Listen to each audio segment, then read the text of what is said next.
వ్యాసం వ్యాసకరం వందే మునిం నారాయణం స్వయం యతః ప్రాప్తకృపా లోకా లోకా ముక్తా కలేర్గ్రహాత్ యస్య తుండాచ్యుతశ్చ్యుతో రాజతేయం రసాత్మకః తమచ్యుతకథా కుంజే సుకూజంతం శుకం భజే. శ్రీధరం శ్రీధరం వందే శ్రీధరైకపరాయణం. శ్రీధరం శ్రీధరం వందే శ్రీధరైకపరాయణం. యస్యైవ శ్రీప్రసాదేన శ్రీధరేయం కృతిః కృతా. రాధా భక్తిర్హరిర్జ్ఞానం తాభ్యాం యా చ సమన్వితా తాం శ్రీ భాగవతీం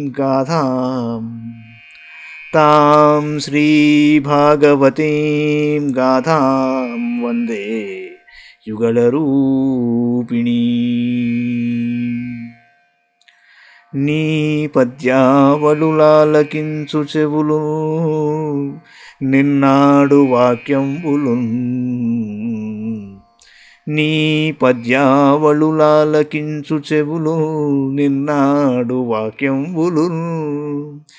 నీ పేరంబనిసేయు హస్తయుగముల్ నీ మూర్తిపై జూపులు. నీ పాదంబుల పొంత మ్రొక్కు శిరముల్ నీ సేవపై జిత్తముల్. నీపై బుద్ధులు మాకు నిమ్ముగరుణలు. నీపై బుద్ధులు మాకు నిమ్ముగరుణలు. నీరేజ పత్రేక్షణ నీరేజ పత్రేక్షణ.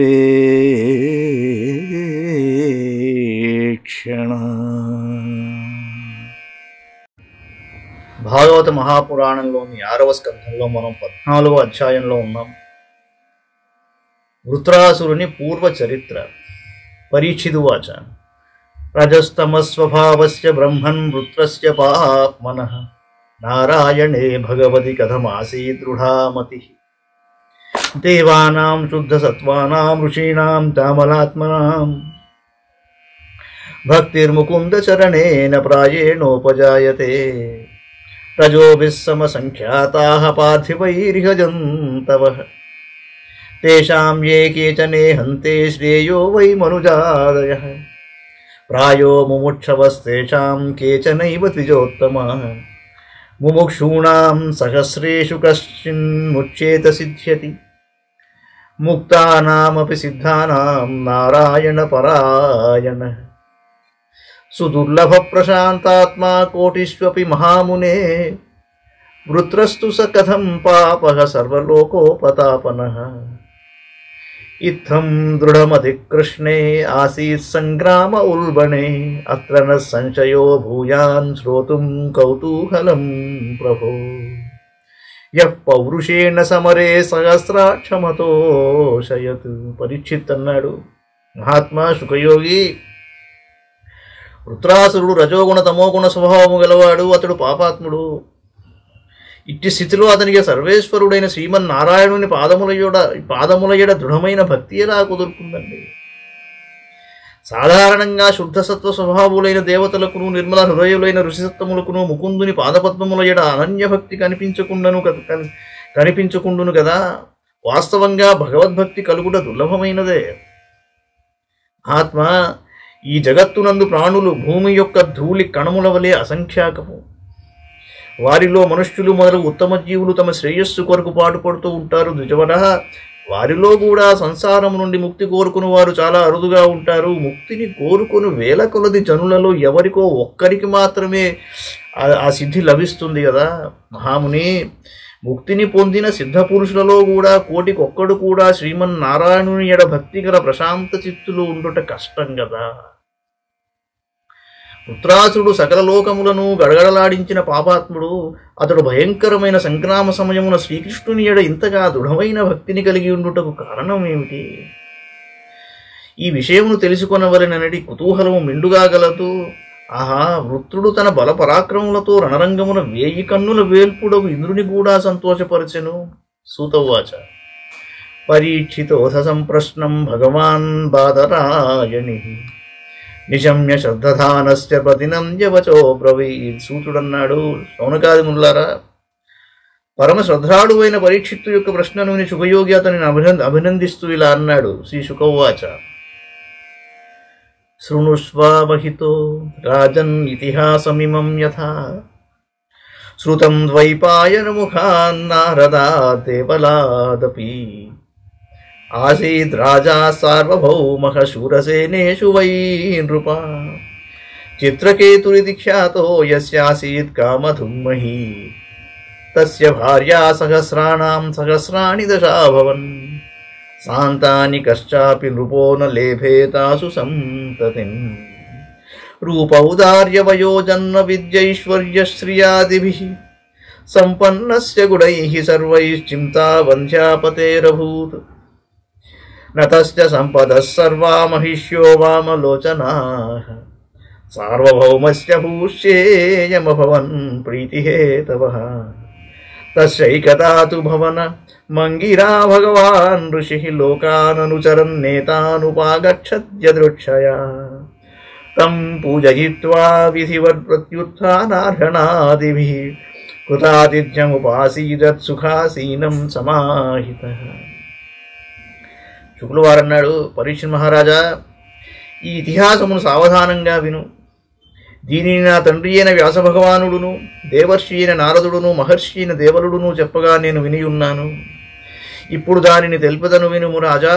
పూర్వకాలమున శూరసేన దేశమునందు చిత్రకేతుడును సార్వభౌముడుండేవాడు. అతడు మిగుల విఖ్యాతుడు. అతని రాజ్యమున భూమి స్వయంగా ప్రజలకు వారు కోరుకొనిన రీతిగా అన్నము జలము మొదలగు వస్తువులను అన్నింటినీ ప్రసాదిస్తూ ఉండేది. అతనికి 1,000,000 మంది రాణులున్నారు. సంతానమును పొందుటకు అర్హుడు కూడా.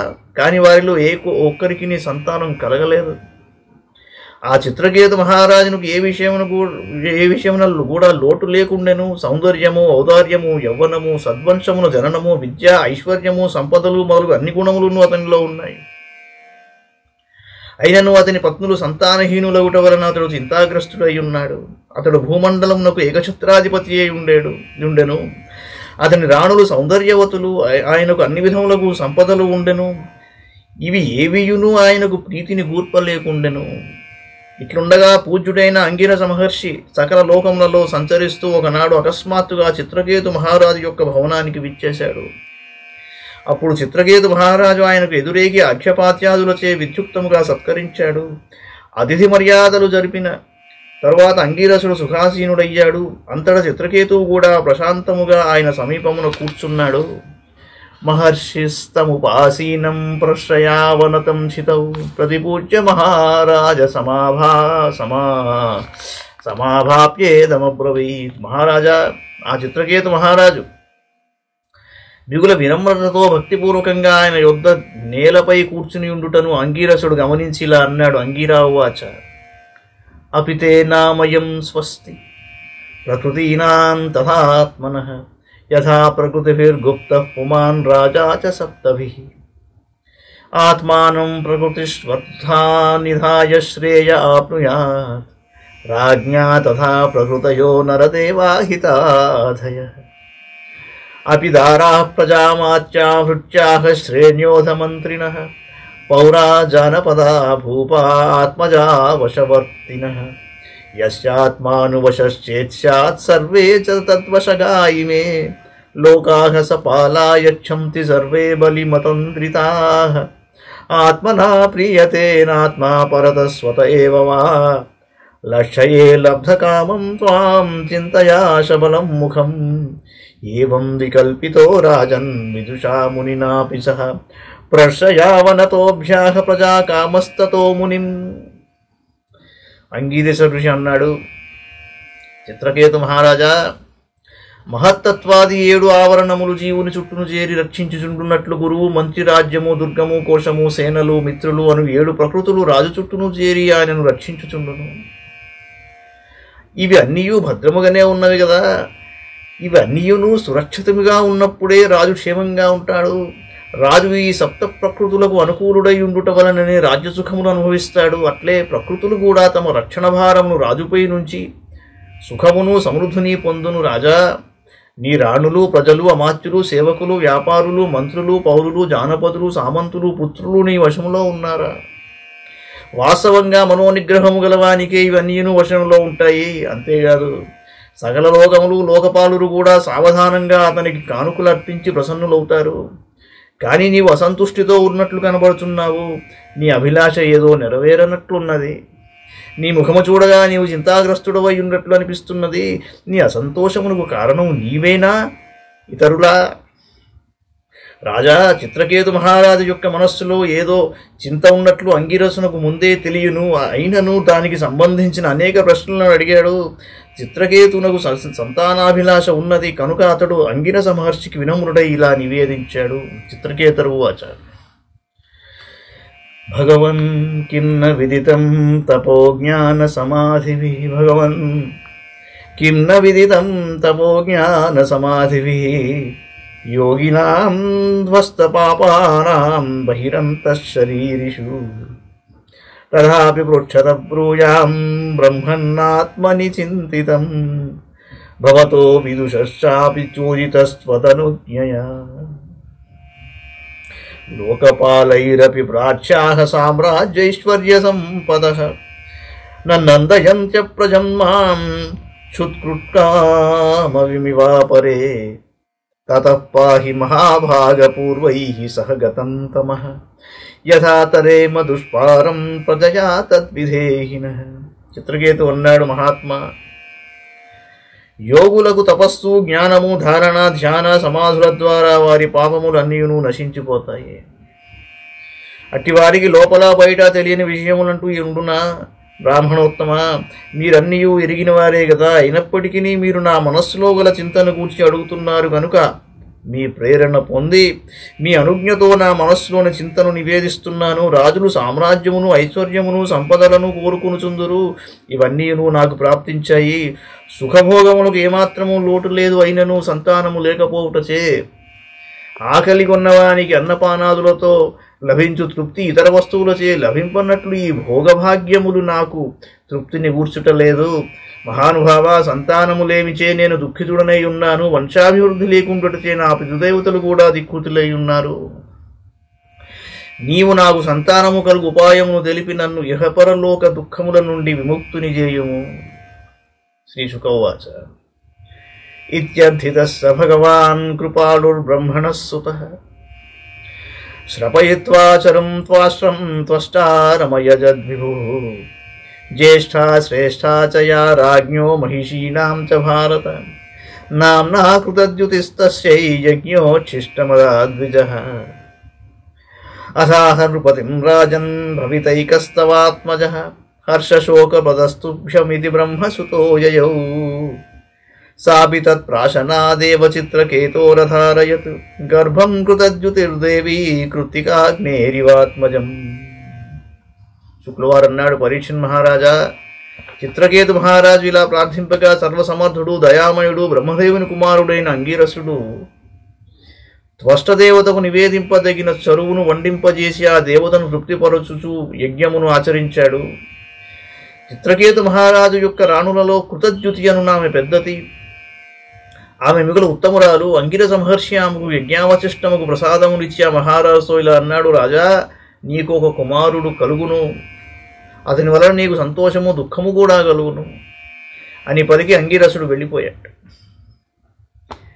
యజ్ఞావశిష్టమైన ప్రసాదమును భుజించుటచే చిత్రకేతు మహారాజు వలన కృతద్యుతి అగ్నిదేవుని వలన కృత్తికాదేవి వలె గర్భమును దాల్చెను. తస్యా అనుదినం గర్భ శుక్లపక్షైవోడుపః. వవృధే శూరసేనేష తేజసా శనకై నృపా. అథ కాల ఉపావృత్తే కుమారः సమజాయత. జనయన్ శూరసేనానాం శృణ్వతాం పరమాం ముదం. హృష్టో రాజా కుమారస్య స్నాతః శుచిరలంకృతః. వాచయిత్వా శిశో విప్రైః కారయామాస జాతకం. తేభ్యో హిరణ్యం రజతం వాసాం స్యాభరణాని చ. గ్రామాన్ హయాన్ గజాన్ ప్రాదాధేనూనామర్బుదాని షటు. పవర్షకామమన్యేషాం పర్జన్య ఇవ దేహినాం ధన్యం శస్యమాయుష్యం కుమారస్య మహామనాః. మహారాజా, శూరసేన దేశాధిపతి అయిన చిత్రకేతువు యొక్క తేజస్సు వలన ఆమె గర్భము శుక్లపక్ష చంద్రుని వలె క్రమంగా దినదినాభివృద్ధి చెందెను. ప్రసవ సమయము ప్రాప్తించినంతనే కృతజ్యుతికి ఒక కుమారుడు కలిగెను. అతడు మిగుల సుందరుడు. ఆ శుభవార్తకు శూరసేన దేశ ప్రజలు ఎంతో ఆనందించారు. చిత్రకేతు మహారాజు పుత్రప్రాప్తికి పరమానందభరితుడయ్యాడు. స్నానమాచరించి పవిత్రుడయ్యాడు. వస్త్రాభరణములచే అలంకృతుడై వేదవేత్తలైన విప్రోత్తములచే స్వస్తివచనములను జరిపించి వారి ఆశీస్సులను పొందాడు. పిమ్మట పుత్రునకు జాతకర్మాది సంస్కారములను జరిపించాడు. ఆ శుభ సమయమును పురస్కరించుకుని అతడు బ్రాహ్మణోత్తములకు ఒక్కొక్కరికి బంగారమును, వెండిని, వస్త్రాభరణములను, గ్రామములను, అశ్వములను, ఏనుగులను, 60 కోట్ల పాడియావులను దానం చేశాడు. ఉదార శిరోమణి అయిన చిత్రకేతువు పుత్రునకు సంపదలు, కీర్తి, ప్రతిష్టలు, ఆయురారోగ్యమును ప్రాప్తించుటకై ఇతర ప్రజలందరికీ మేఘములు జీవుల కోరికలను సఫలము చేయుటకై వర్షించినట్లు పుష్కలంగా దానాలు చేశాడు. కృచ్ఛలబ్ధేథ రాజర్షేస్తనయేనుదినం పితుః యథా నిశ్వస్య కృచ్ఛాప్తే ధనే స్నేహోన్వవర్ధత మాతుస్త్వతితరాం పుత్రే స్నేహో మోహ సముద్భవః కృతజ్యుతేః సపత్నీనాం ప్రజాకామజ్వరో భవతు. చిత్రకేతోరతి ప్రీతిర్యథా దారే ప్రజావతి నతధాన్యేషు సంజజ్ఞే బాలం లాలయతోన్వహం తాః పర్యతప్యన్నాత్మానం గర్హయంత్యోభ్యసూయయా ఆనపత్యేన దుఃఖేన రాజ్ఞో నాదరేణ చ ధిగప్రజాం శ్రియం పాపాం పత్యుశ్చాగృహ సమ్మతాం సుప్రజాభిః సపత్నీభిర్దాసీమివ తిరస్కృతాం దాసీనాం కో ను సంతాపస్వామినః పరిచర్యయా అభీష్ణం లబ్ధమానానాం దాస్యాదాసీవ దుర్భగాః. నిర్ధనునకు ఎంతో కష్టపడి సంపాదించిన ధనముపై ఆసక్తి ఏర్పడినట్లు రాజర్షి అయిన చిత్రకేతునకు లేక కలిగిన కుమారునిపై ప్రేమ అనుదినము దృఢమయ్యింది. తల్లి అయిన కృతజ్యుతికి కూడా పుత్రవ్యామోహం ఇన్వడించింది. సవతులైన రాణులకు మాత్రము సంతానము లేవించే పుత్రప్రాప్తికై కోరిక మెండయ్యను. ప్రతిదినము చిత్రకేతు మహారాజు తన పుత్రుని మిక్కిలి ప్రేమతో లాలింపసాగెను. అలాగే సంతానవతి అయిన కృతజ్యుతిపై ఇతర రాణుల మీది కంటే మక్కువ ఎక్కువయ్యింది. ఇతర రాణులు సంతానము లేకుండుట వలన మిగుల దుఃఖితులై ఉన్నారు. పైగా చిత్రకేతువు కూడా వారి ఎడల ఉపేక్ష వహింపసాగాడు. ఆ కారణంగా వారు తమలో తాము అసూయతో పరితపిస్తున్నారు. ఇతర రాణులు తమలో తాము ఇలా అనుకున్నారు: సోదరీమణులారా, సంతానము లేని స్త్రీలు మిగుల దురదృష్టవంతులు. పుత్రవతులైన సవతులు వారిని దాసీలను వలె తిరస్కరిస్తారు. పైగా భర్త కూడా వారిని పత్నులుగా పరిగణింపడు. ఇట్టి స్థితి మిక్కిలి విచారకరము. దాసీలకేమి దుఃఖముండును? రాజునకు పరిచర్యలు చేయుచుండుట వలన రాజుగారి మెప్పును పొందుచుందురు గాని మేము దాసీల వలె హీనమైనాము. ఏవం సందహ్యమానానాం సపత్న్యా పుత్ర సంపదా రాజ్ఞో సమ్మత వృత్తీనాం విద్వేషో బలవానభూత్ విద్వేషనష్టమతయ స్త్రియో దారుణచేతసః గరందదుః కుమారాయ దుర్మర్షా నృపతిం ప్రతి కృతజ్యుతిరజానంతి సపత్నీనామఘం మహతు సుప్త ఏవేతి సంసించ నిరీక్ష వ్యచరద్గృహే శయానం సుచిరం బాలముపధార్య మనీషిణీ పుత్రమానయ మే భద్రే ఇతి ధాత్రీమచోదయతు సా శయానుపవ్రజ్య దృష్ట్వా చోత్తారలోచనం ప్రాణేంద్రియాత్మభిస్త్యక్తం హతాస్మీత్యపతద్భువి. పరీక్షిన్ మహారాజా, కృతజ్యుతి సంతానవతి యగుట వలన ఆ రాణులెంతయూ పరితపిస్తున్నారు. పైగా రాజు యొక్క నిరాదర కారణంగా వారిలో కృతజ్యుతి ఎడ ద్వేషము మెండయ్యింది. ద్వేష కారణముగా రాణుల బుద్ధులు భ్రష్టములయ్యాయి. చిత్తములు క్రౌర్యముతో నిండిపోయాయి. కుమారునిపై రాజునకు గల ప్రేమను సహింపలేకున్నారు. కావున వారు దుర్బుద్ధితో ఆ శిశువునకు విషమిచ్చారు. మహారాణి అయిన కృతజ్యుతికి తన సవతులు చేసిన ఘోరము ఈ పాపకృత్యమును తెలియకుండెను. ఆ బాలుని చూచి నిద్రించుచున్నాడని భావించి ఆమె భవనమును ఇటునటు తిరగసాగెను. బాలుడు ఎంతకును నిద్ర నుండి మేల్కొనుకుండుట చూచి ఆ రాణి దాసితో, సఖీ, నా కుమారుని తీసుకుని రమ్ము అని పలికెను. ఆ దాసి పడుకొన్న బాలుని సమీపించి ఆ బాలుడు గుడ్లు తేలవేసి ఉండుటను గమనించెను. ఆ బాలుని ప్రాణములు, ఇంద్రియములు, ఆత్మ శరీరమును వీడి ఉన్నట్లు తెలుసుకుని అయ్యో హతాస్మి అనుచు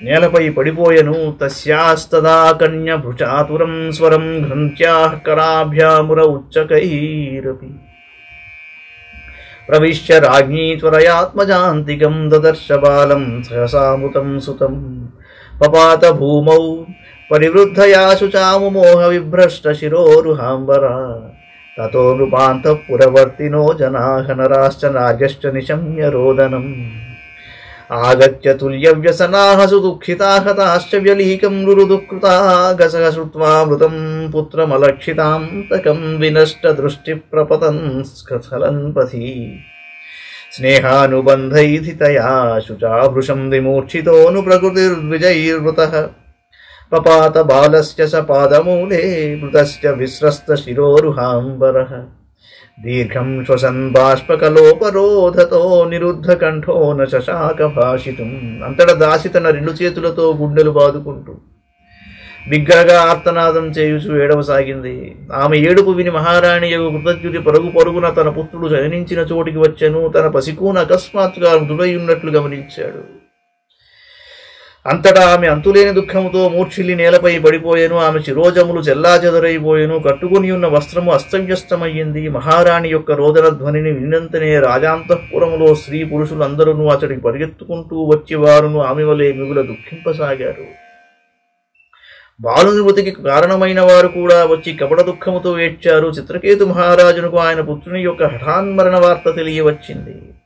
పుత్రవాత్సల్య కారణముగా శోకాతిరేకముతో ఆయన కనులు బయర్లు గమ్మెను. పడుచు లేచుచు ఆయన తన మంత్రులతోనూ బ్రాహ్మణులతో కూడా మృతబాలుని కడకు వచ్చి మూర్ఛితుడై ఆ బాలుని పాదముల కడ పడిపోయాడు. అతని కేశములు వస్త్రములు చెల్లా చెదరయ్యాయి. దీర్ఘ నిశ్వాసముతో ఏడవసాగెను. నిరంతర దుఃఖాశ్రువులచే అతని కంఠము రుద్ధమాయెను. అతడు ఏమీ మాట్లాడలేకపోయాడు. పతిం నిరీక్షోరుష శుచార్పితం తదామృతం చ బాలం సుతమేక సంతతిం జనస్య రాజ్ఞీ ప్రకృతేశ్చ హృద్రుజం సతీ దధానా విలలాపచిత్రధా స్తనద్వయం కుంకుమగంధమండితం నిషించతి సాంజన బాష్పబిందుభిః వికీర్య కేశాన్ విగలత్స్రజస్సుతం శుశోచ చిత్రం కులరీవ సుస్వరం అహో విధాతస్వమతీవ బాలిశో యస్వాత్మసృష్ట్య ప్రతిరూపమీహసే పరేను జీవత్య పరస్య యా మృతిః విపర్యయశ్చేత్వమసి ధ్రువః పరః నహి క్రమశ్చేదిహ మృత్యుజన్మనోః శరీరిణామస్తు తదాత్మకర్మభిః యస్నేహపాశో నిజసర్గవృద్ధయే స్వయం కృతస్తే తమిమం వివృష్యసి. అప్పుడు శోకాతిరేకముతో మూర్ఛితుడై నేలపై పడి ఉన్న తన భర్తయగు చిత్రకేతువును మృదుడై పడి ఉన్న తన ఏకైక పుత్రుని చూచి కృతజ్ఞుతి మహారాణి పలు విధమున విలపింపసాగెను. ఆమె దుఃఖమును చూచి మంత్రులు మొదలగు వారందరూ శోకగ్రస్తులైనారు. ఆమె నేత్రముల నుండి కాటుకతో నిండిన దుఃఖాశ్రువులకు కుంకుమ గంధలేపములతో ఉన్న వక్షస్థలమంతయును తడిసి ముద్దయ్యింది. కేశములు చెల్లా చెదరైపోయాయి. కొప్పునున్న మాలలోని పువ్వులన్నీను ఇటునటు పడిపోయాయి. ఆమె పుత్రశోకంతో లకుమికి పిట్టవలే బిగ్గరగా ఏడవసాగింది. ఆ రాజదంపతులు ఇలా పలుకుసాగారు. బ్రహ్మదేవుడా, వాస్తవముగా నీవు ఎంతయో మూర్ఖుడవు. నీ సృష్టికి ప్రతికూలంగా ప్రవర్తించుచున్నావు. పెద్దలు బ్రతికియుండగా బాలుడు మరణించుట ఆశ్చర్యకరము సుమా. యథార్థముగా విపరీతమైన స్వభావము కలిగిన వాడైనచో నీవు జీవులకు నిజమైన శత్రుడవే. ప్రపంచమున ప్రాణుల జనన మరణములు ఎట్టి నియమములు లేకుండా ప్రారబ్ధమును అనుసరించియే జరుగుచున్నచో ఇంక నీ అవసరం ఏముండును? నీ సృష్టి వృద్ధి జగుటచే ఇట్లు ఆత్మీయులలో పరస్పర ప్రేమ బంధములను కల్పించుచున్నావు. కానీ ఈ విధంగా పసిపాలులను మృత్యుపాలు చేసి ఆ బంధములను నీవే తెగగొట్టుచున్నావు. త్వం తాత నార్హసి చ మాం కృపణామనాథాం త్యక్తుం విచస్వ పితరం తవ శోకతప్తం అంజస్తరేమ భవతా ప్రజదుస్తరం యద్వాం తం నయాహ్య కరుణేన యమేన దూరం ఉత్తిష్ఠతా తత ఇమే శిశవో వయస్యాః త్వామాహ్వయంతి నృపనందన సంవిహర్తుం సుప్తశ్చిరం యశనయా చ భవాన్ పరీతో భుంక్ష్వస్తనం పిబ శుచో హరనః స్వకానాం నాహం తనూజదృశే హత మంగళాతే ముగ్ధస్మితం ముదిత వీక్షణమాననాబ్జం కిం వాగతోస్య పునరన్వయమన్యలోకం నీతో గృణేన న శృణోమి కలాగిరస్తే. ఆ రాణి తన మృతపుత్రుని చూస్తూ ఇలా ఏడవడం మొదలుపెట్టింది. అయ్యో కుమారా, నీవు లేనిచో నేను అనాథను, దీనురాలనవుదును. నీవు నన్ను వీడి ఇలా వెళ్ళుట ఏమాత్రమూ తగదు నాయన. ఒక్కసారి కనులు తెరచి చూడుము. నీ తండ్రి నీ ఎడబాటునకు తట్టుకొనలేక మిగులు శోక సంతప్తుడై ఉన్నాడు. సంతానము లేనివారు ఘోర నరకము నుండి బయటపడుట మిక్కిలి కష్టము. నీవు జీవించినచో సులభంగా నరకయాత నుండి బయటపడతాము. యముడు మిగుల నిర్దయుడు. నీవు అతనితో కూడి మాకు దూరమై వెళ్ళవద్దు. ప్రియమైన రాకుమారా, లే. నీ తోటి బాలుడు నీతో ఆడుకోనాలని నిన్ను పిలుస్తున్నారు. నీవు నిద్రించి చాలా తడవైనది. ఆకలికొని ఉన్నావు కాబోలు. నీవు ఏదైనా భుజింపుము, నా స్తన్యమును త్రాగుము. ఆత్మీయులైన మా దుఃఖమును తొలగింపుము నా ముద్దుల కుమార. నేను ఎంతో దురదృష్టవంతురాలను. నేను నీ ముఖారవిందమును, అమాయకమైన నీ చిరునవ్వును, ఆనందముతో నిండిన నీ చూపులను ఇక చూచుకునేటి అదృష్టమునకు నేను నోచుకొనను. మధురమైన నీ చిలుక పలుకులు ఇక నాకు వినపడవు. కఠినాత్ముడైన యముడు నిన్ను తన లోకమునకు తీసుకొని పోయాడు. అచటి నుండి ఎవ్వరునూ తిరిగి రారు కదా. శ్రీ శుకవాచ. విలపంచామృతం పుత్రమిది చిత్ర విలాపనై చిత్రకేతుర్ముషం తప్తో ముక్తకంఠోరురోధ తయోర్విలపతోః సర్వే దంపత్యోస్తదనువ్రతాః రురుదుస్మనరానార్యః సర్వమాసీత చేతనం వేవం కష్మలమాపన్నం నష్ట సంయమనాయకం జ్ఞాత్వాంగిరా నామము నిరాచగామసనారద. పరీక్షిత్ మహారాజా, మహారాణి అయిన కృతజ్ఞుడి తన మృతకుమారునికై ఇలా పలు విధములుగా విలపించుచుండుటను చూచి చిత్రకేతువు తాను కూడా వెక్కి వెక్కి అడవడం మొదలుపెట్టాడు. రాజదంపతులు ఈ విధంగా విలపించుచుండగా వారి అనుచరులైన స్త్రీ పురుషులందరూ దుఃఖంతో కృంగిపోసాగారు. ఇలా నగరవాసులందరూ శోకమున మునిగిపోయి నిశ్చేష్టులైరి. రాజా, చిత్రకేతు మహారాజు పుత్రశోకముచి అచేతనుడై ఉండుటను మహర్షియగు అంగీరసుడు, దేవర్షియగు నారదుడు చూశారు. వారిని ఓదార్చెడి వారు కూడా లేకుంటను గమనించారు. అప్పుడు వారు ఉభయులను అక్కడికి వచ్చారు. ఇది శ్రీమద్ భాగవతే మహాపురాణే పారమహంస్యాం సంహితాయాం షష్ఠస్కంధే చతుర్దశోధ్యాయః. మంగళం భగవాన్ విష్ణుః, మంగళం గరుడధ్వజः, మంగళం పుండరీకాక్షో, మంగళాయతనో హరి. సర్వం శ్రీకృష్ణార్పణమస్తు.